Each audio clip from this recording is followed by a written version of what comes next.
भविष्य निर्वाह निधी, अनुकंपा, पेन्शन, ग्रॅज्युटी यासारखे शिक्षकांचे प्रलंबित प्रश्न प्राधान्याने सोडवावेत, अशा सूचना मुंबई विभागाचे शिक्षक आमदार जगन्नाथ अभ्यंकर यांनी केली। शिक्षण अधिकाऱ्यांसोबत झालेल्या आढावा बैठकीत ते बोलत होते। यावेळी त्यांनी शिक्षकांचे प्रश्न आणि तक्रारी ऐकून घेऊन जागेवरच अधिकाऱ्यांना सूचना दिल्या। कोल्हापूर, सांगली, सातारा, रत्नागिरी आणि सिंधुदुर्ग जिल्ह्यातील शिक्षण अधिकाऱ्यांसह अन्य अधिकारी आणि शिक्षकांची आढावा बैठक आज कोल्हापुरातील शिक्षण उपसंचालक कार्यालयात झाली। प्रारंभी शिक्षण उपसंचालक महेश चौथे यांनी कार्यालयीन आढावा घेतला। मुंबई विभागाचे शिक्षक आमदार जगन्नाथ अभ्यंकर यांनी शिक्षक आणि शिक्षण विभागातील कर्मचाऱ्यांच्या समस्या आणि तक्रारी ऐकून घेतल्या। भविष्य निर्वाह निधी, अनुकंपा, पेन्शन, ग्रॅज्युटी असे शिक्षकांचे प्रश्न तात्काळ मार्गी लावावेत, अशी सूचना आमदार अभ्यंकर यांनी केली।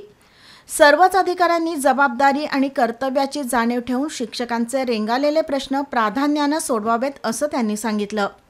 यावेळी सहाय्यक शिक्षण संचालक स्मिता गौड, पश्चिम महाराष्ट्र शिक्षक सेनेचे प्रमुख सुनील जगताप, उर्दू विभागाचे अध्यक्ष मुश्ताक पटेल, पश्चिम महाराष्ट्र उपप्रमुख संतोष आयरे, माध्यमिक शिक्षण अधिकारी एकनाथ आंबोकर, प्राथमिक शिक्षण अधिकारी मीना शेणकर यांच्यासह 5 जिल्ह्यातील शिक्षण अधिकारी, शिक्षक आणि पदाधिकारी उपस्थित होते।